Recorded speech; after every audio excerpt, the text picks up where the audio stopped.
ዳግም ዕድል ሰው አጥፍቶ ወይም ተሳስቶ ከሰው የሚያገኘው ወይም ከእግዚአብሔር የሚያገኘው ቻንስ ነው፣ ሰከንድ ቻንስ ነው። ወይም ደግሞ ስራ ጀምሮ ከስሮ እንደገና ሲጀምር የሚያገኘው እድል ነው። ህይወት የምትሰጠው ሰው የሚሰጠው እግዚአብሔር የሚሰጠው እድል ነው። እጮኛሞች መንገድ ይጀምራሉ፣ ያጠፋል እሱ፣ በጣም ትናደድበታለች፣ በፍጹም አይሆንም ትለዋለች። ከዛ በኋላ ግን ከልቡ ይቅርታ ሲጠይቃት ሰከንድ ቻንስ ትሰጠዋለች፣ ዳግም እድል ትሰጠዋለች ወይም ይሰጣታል። በጣም ደስ የሚለኝ ምሳሌ ብዙ ጊዜ ውጭ የሚያነሱት ነጮቹ የሚያነሱት ቶማስ ኤዲሰን ነው። ቶማስ ኤዲሰን በጣም ደክሞ አምፖል የሰራው እሱ አይደል? በጣም ደክሞ የመጀመሪያውን አምፖል ሰራ። አምፖሉን ሰራና ለሚረዳው ልጅ ይህን አምፖል እዛ አፕስቴርስ ፎቁ ላይ ወሰድና አስቀምጣለሁ። ልጁ ተረከበ አምፖሉን፣ ደረጃውን ይዞ ወጣ። ልክ ደረጃው ጫፍ ላይ ሲደርስ ከእጁ ወደቀበት እና ተሰበረ። ቶማስ ኤዲሰን የደከመበት ነው፣ በጣም ስንት ጊዜ የደከመበት ነው። ከዛ አልተቆጣውም። ኦኬ ተሰበረ አለ፣ እንደገና መስራት ጀመረ እና አይ ቲንክ 24 hours ነው እንዲህ የፈጀበት መልሶ ለመስራት። መልሶ ሰራውና አምፖሉን ለዛው ልጅ ቅድም አምፖሉን ለሰበረው ለሱ ለራሱ በልሽ እንውሰድና እዛ ፎቅ ላይ አስቀምጣለሁ። ይሄ የሰከንድ ቻንስ የዳግም ዕድል ጥጉን ነው የሚያሳይሽ። ሰብሮበታል፣ የለፋውበትን አምፖል ሰብረ ስንት እንደተደከመበት ታውቃለህ፣ ውጣ ከዚህ ማለት ነው ያለበት አይደለም። ሰራው እንደገና አምፖሉን ለዛው ልጅ ሰጠው። ያ ልጅ ግን በጣም ጎበዝ ሆነ እና ዳግም ዕድል ለሰዎች የምትሰጪው እድል ነው። እኔ ቤት ውስጥ ቁርስ አልወድም። ድሮ በጣም እጾም ስለነበር ለምዶ ሜታቦሊዝም ለሌሎች አልመክርም፣ ግን እኔ ብዙ ቁርስ አልበላም። ቀጭን ቡና ግን በኮፊ ሜት አድርጌ እጠጣለሁና ማጋለችኝ ቡና መጠጣባት ትልቅ ማግ እንደዚህ ብርጭቆ። ከዛ አንድ ቀን የምታጸዳዋ ልጅ ጣለቻትና ሰበረቻት። በጣም ነው የምወዳት የምጠጣባት ጠዋት። ከዛ ወደቀ፣ ተሰበረች አለች። በቃ ምንድነው በልምድ የሚባል ጦስሽን ይዘሽ ከዛ ሌላ ገዛው አስመጣው። ከዛ ያቸው ልጅ እንዳትሰብሪያት እሺ አደረሽ ነው ለምኜ ሰጠኋት። እና ዳግም ዕድል እንደዛ ነው። አንድ ሜካኒክ ጋር ትሄጃለሽ፣ መኪናሽን ሰራልሽ፣ ከዛ ስትመጪ እንደገና ትበላሻለች። ሌላ ሜካኒክ ጋር ሳይሆን የምትሄጂው እዛው ሜካኒክ ጋር ትሄጃለሽ። ሰከንድ ቻንስ ሰጠሽው ማለት ነው። አንድ ዶክተር ጋር ሄድሽ፣ አከመሽ፣ ከዛ በኋላ አልተሻለሽም፣ እዛው ጋር መልሰሽ ትሄጃለሽ። እነዚህ ዳግም ዕድሎች ናቸው።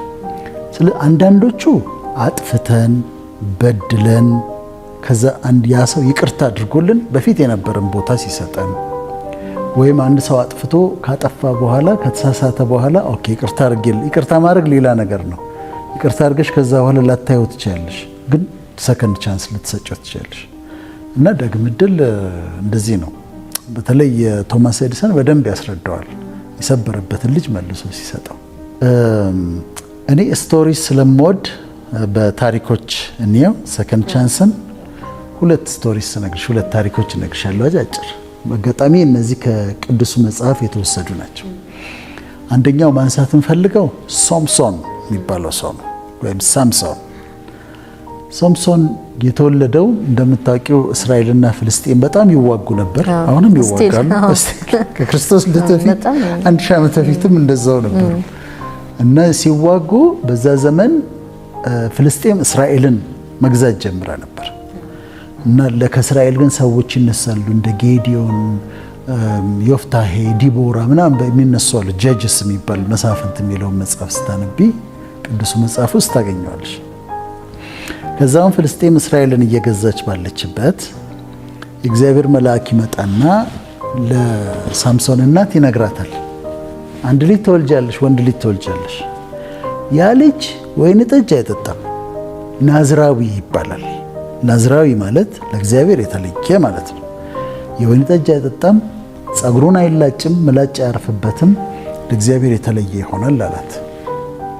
ከዛ ማኑሄ ይባላል ባሏ ነገረችው። እንደገና መልአኩ መጣ፣ ኮንፈርም አደረገላቸው። ጸነሰች። አንቺም ተጠንቀቂ ተብላለች። እርኩስ ነገር እንዳትበይ፣ ወይን ጠጅ እንዳትጠጪ ተብላለች። ከዛ ሳምሶን ተወለደ። ሶምሶን ነው የሚለው። ተወለደ፣ አደገ፣ ይነቃቃ ነበር። ከዛ አደገና ልዩ ስጦታ ተሰጠው። ልዩ ስጦታው ምንድን ነው? በጣም ሱፐርናቹራል የሆነ ኃይል አለው ልጁ። ሶምሶን ሲያድግ በጣም ኃይለኛ ነው። 1000 ሰው መጣል ይችላል። የተሰጠው ከእግዚአብሔር የተሰጠው ፓወር በጣም አስደናቂ ነበር። ከዛ ፓወሩን ለምሳሌ ለማሳየት አንድ ጊዜ መንገድ ላይ ሲሄድ አንበሳ መጣበት እና አንበሳ ሲመጣበት ምንም መሳሪያ አልያዘም ሳምሶን፣ ግን አንበሳውን በባዶ እጁ ታግሎ ጥሎ ገሎታል። ከዛ እንደውም ሄዶ ሲመለስ ከአንበሳ ሆድ ውስጥ ማር አግኝቶ በልቷልና ከበላተኛው ውስጥ የሚበላ ወጣ ብሏል። እና አንበሳ ማሸነፍ የሚችል ሰው ነው። ዳዊትም እንደዛ ነበር ይባላል። ንጉሥ ዳዊትም ኃይል ነበረው። ሌላ ጊዜ ሲያስቸግራቸው ፍልስጤማውያን መጡና ይሄ ለእስራኤላውያን ሽማግሌዎች ጋር ሄደው ይሄ ልጃችሁ ሶምሶን አስቸገረ፣ ገዦቻችሁ እኛ ነን እና አንድ ነገር አድርጉት አሉ። የእስራኤል ሰዎች መጡና ሶምሶንን እንዲህ አንተ ገዢዎቻችን እነሱ እንደሆኑ አታውቅም እንዴ? እንዴት እንዲህ ታደርጋለህ አሉትና ሳምሶን ምን አላቸው? እሺ እናንተ አትግደሉኝ አላቸው። ዘመዶቹ አስራችሁ እንደፈለጋችሁ አስራችሁ ለነሱ ስጡኛል። 2 አዲስ ገመድ አመጡ። በ2 ገመድ ጥፍንቅ አድርገው አሰሩት እና ፍልስጤማውያን እዛ ጋር ይጠብቃሉ። ወሰዱና ይወላቸው አሉት። ከዛ እነሱ ሊገሉት ሲመጡ እሱ የታሰረበትን ገመድ ልክ እሳት እንደነካው ፈትል ይላል ብጥስጥስ አደረገውና እዛ ጋር የአህያ መንጋጋ አጥንት አገኘ። እሱን አነሳ። 1000 ሰዎችን እንግዲህ ተመልከች፣ አንድ ሰው ነው ሳምሶን። 1000 ሰዎችን ክምር በክምር አደረጋቸው ይላል። ከመራቸው፣ አሸነፉ። ግን ሱፐርናቹራል ነው የተሰጠው ስጦታ ነው። 1000 ሰዎችን ጣለ። ሌላ ጊዜ አንዲት ሴተኛ ዳሪ ጋር ሄዶ ተኛ። ጋዛ የሚባል ከተማ ውስጥ እና የታጠረ ከተማ ነው። ሳምሶን መጥቷል አገኘ ነው ብለው በሩን ዘጉት። ከውጭ ትልቅ በር ነው፣ የከተማ በር ነው። ሳምሶን ሊይዙት እንደሆነ ተናወቀ። ተነሳ። ትልቁም በር በጣም ትልቅ በር ነው። እንደዚህ ነቀነቀው። የከተማ በር ነው። ኢማጂን የቤት በር አይደለም። እንደዚህ ነቀነቀው፣ ነቀለው፣ ወደ ተራራ ይዞት ሄደ፣ ጣለው እና ሄደ። እንዲህ አይነት ፓወር የተሰጠው ሰው ነው። በጣም ፓወርፉል ነው። አሁን በጉልበት እንደማይችሉት ሲያውቁ ፍልስጤማውያን ድካሙን አጠኑ። ድካሙን ሲያጠኑ የሶምሶን ድካም ምንድን ነበር? ሴተኛ ዳሪ ጋ ይገባል። አንዴ ጋዛ ይወርድና የሆነ ሴት ቆንጆ ሴት አግኝቶ ካላገባሁ ይላል። ስለዚህ የምናገኘው በዚህ መንገድ ነው አሉና ደሊላ የምትባል ወይም ደላይላ የምትባል ቆንጆ ሴት አዘጋጁለት። እንከፍልሻለን አሏት ገንዘብ። አንቺ አሁን የምታረጊው ጥናቱ ምንድነው? የሳምሶን የኃይሉ ሚስጥር የቱጋን ያለው እሱን ነው የምታጣሪው አሏት። ሶምሶን ደግሞ እንዳንቺ ጸጉሩን ተሰርቷል። ጉንጉን አለው፣ 7 ጉንጉን አለው። የኃይሉ ሚስጥር ጸጉሩ ጋር ነው ያለው። ጸጉሩን ከተቆረጠ ፓወሩን ሉዝ ያደርጋል እና ጉንጉኑ ጋር ነው። አሁን ሌላ መጣች፣ አጠመደችው፣ ፍቅረኛ ያደረገችው። እሷ ቤት ይሄዳል፣ ያድራል፣ ታጫውተዋለች ምናምን፣ ፍቅረኛ ሆነዋለች። እሷ ግን የፈለገችው ሚስጥሩን ነው፣ ተከፍሏታል። በኋላ እንደሱ እያደረገች ተጠይቀዋለች። የኃይልህ ሚስጥር አንተ እንደዚህ ኃይለኛ የሆንከው የቱ ጋ ነው ትለዋለች። አይ እኔ እኮ ያለች ሚስጥሩ በጠፍር ቢያስሩኝ፣ በጣም ጥብቅ አድርገው ቢያስሩኝ እኔ ኃይሌን አጣለሁ አላት። ከዛ እያጫወተችው በጠፍር ስር አድርገችው። ከዛ ፍልስጤም መጣውብ ስትለው እንዲህ ሲል እጁን ተበጠሰ እንትኑ። ከዛ ዋሽተኸኛል አለች። እንዴት አትነግረኝም? ፍቅረኛ አይደለሁም ወይ ትለዋለች። ጸጉሬን ከሐር ጋር ብትጎነጎኝውና ከዛ በችንካር ከመሬት ጋር ብትመችው ኃይሌን አጣለሁ አላት። ጸጉሩን ጎነጎነች፣ በችንካር መታቸው። ከዛ ሶምሶን ፍልስጤማ መጡ ብስትለው ንቅል አደረገው። ከዛ ነዘነዘችው ይላል፣ ጨቅጨቅ አደረገችው። እወድሻለሁ ትለኛለህ ግን ሚስጥርህን አትነግረኝም፣ እንዴት እንደዚህ ታረጋለህ ብለ ጨቀጨቀችው። በጣም ስትነዘንዘው ነገራት። እኔ ከልጅነቴ ጀምሮ ለእግዚአብሔር የተለየሁ ነኝ፣ ናዝራዊ ነኝ፣ ወይን ጠጅ አልጠጣም፣ ጸጉሬን አልላጭ፣ ጸጉሬን የተለጨሁኝ ቀን ፓወሬን አጣለሁ አላት። አሁን ሚስጥሩን አገኘች። እዛ ጋር ፍልስጤማውያን ነበሩ የሚጠብቁ። አባብላ ጫውታ እንግዲህ ስማም ይሁን ምንም ይሁን ብላ አስተኛቸው ሶምሶን። እሱ በጉንጉን የተሰራ ጸጉር አለው፣ በ7 ጉንጉን የተሰራ ጸጉር። አባብላ አስተኛቸውና ጸጉሩን ምድምድ አድርጋ አነሳቸው። በሙሉ ተነሳ፣ እንደ መላጣ ሆነ ሶምሶን። ከዛ ሶምሶን ፍልስጤማውያን መጡብህ ስትለው ብድግ ሲል እንደ በፊቱ አደርጋለሁ ሲል ጸጉሩ የለም፣ ፓወሩም የለም። ከዛ በፊት ይቀጠቅጣቸው የነበሩ ፍልስጤማውያን መጡ። በሰንሰለት አሰሩት። አይኖቹን ጎልጉለው አወጡ ይላል። አይኖቹን አሳወሩት፣ አወጣቸው አይኖቹን። ከዛ ወሰዱና ወፍጮ የሚፈጭ ሰው አደረጉት። 20 ዓመት እኮ እስራኤልን ገዝቷል። ወፍጮ እንዲፈጭ አደረጉት፣ ባሪያ አደረጉት። በኋላ አንድ ቀን እንግዲህ እዛ ጊዜ እስልምና የለም፣ ሌላ ክርስትናም የለም። ስለዚህ ጣዖት ነበር የሚያመልኩት ፍልስጤማውያን። አሁን አማልክቶቻችን ድል ስለሰጡን በዓል እናድርጋሉና ትልቅ አዳራሽ ውስጥ በዓል አደረጉ። ሶምሶን ደግሞ ይምጣና እስቲ ይደንስ ያጫውተናል። ያንን ጀግና ጸጉሩ ተላይቷል፣ አይኑ ታውሯል፣ እንትን የሚፈጭ ሰው ሆኗል፣ ዱቄት በእህል የሚፈጭ ሰው ሆኗል። አምጡትና እስቲ እንጫወት ያጫውተናል። መጫወቻ ነው ያደረጉት። ግን በጣም ጀግና ነበረ፣ ትልቅ ሰው ነበረ።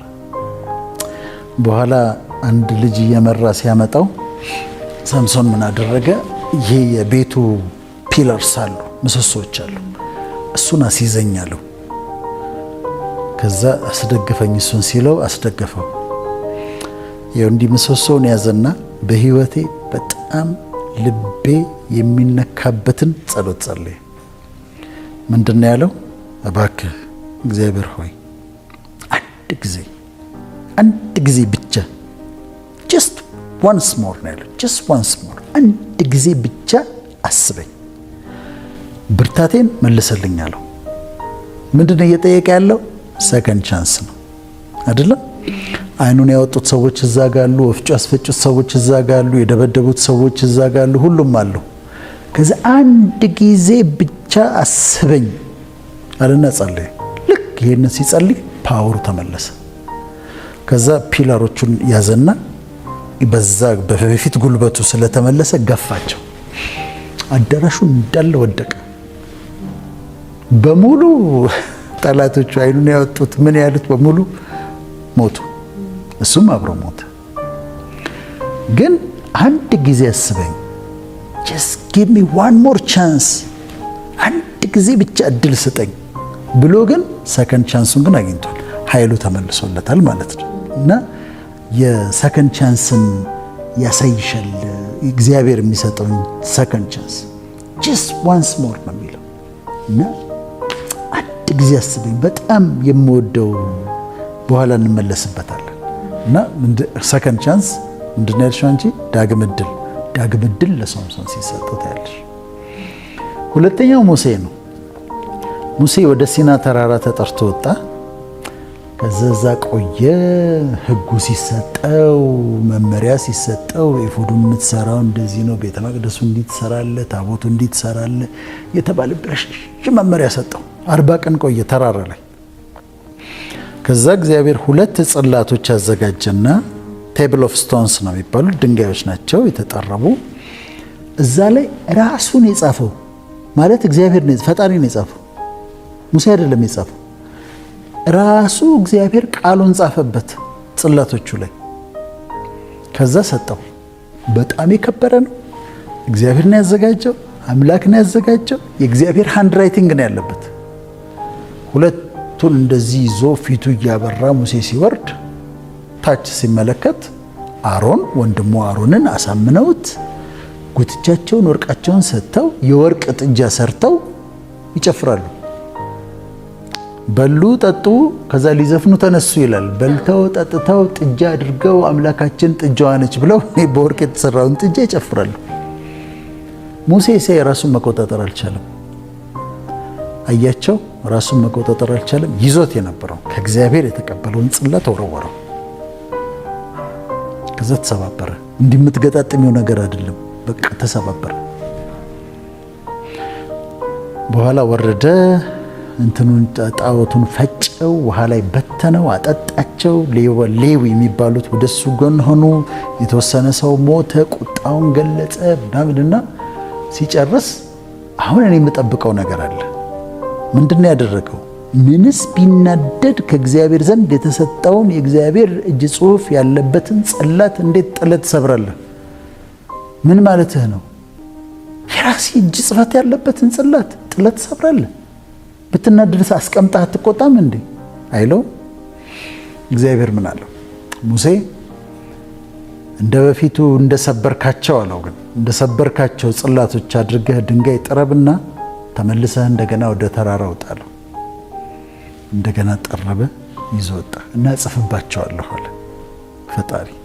ይዞ ወጣ፣ እንደገና ጻፈባቸው። አሁን ይሄ በጣም አስገራሚ ዳግም ዕድል ነው። ምክንያቱም ሊቆጣው ይችል ነበር። ጥሎ ነው የሰበረው፣ ራሱ ነው የሰበረው። ኤክስኪውዝ አይደለም። ቢናደድም ጽላቶቹን አስቀምጦ ወርዶ ከነሱ ጋር መጣላት ይቻላል። ጽላቱ እንዴት ወርውሮ ይሰብራል? ግን በሰበርካቸው ፋንታ ጽላቶች አዘጋጅና እንደገና ጽላት በጣም የከበረ የሆነው ለዚህ ነው። የእሱ ሃንድ ራይቲንግ ስላለበት ነው። የእግዚአብሔር ሃንድ ራይቲንግ ስላለበት ነው። እና አስገራሚ የሆነ ዳግም ዕድል ሰጠው ማለት ነው። ህይወት የምትሰጥሽ ሰከንድ ቻንስ አለ። በህይወት የምታገኛቸው ሰከንድ ቻንሶች አሉ። ትጀምሪያለሽ፣ ይበላሻል፣ ዳግም ዕድል አለ።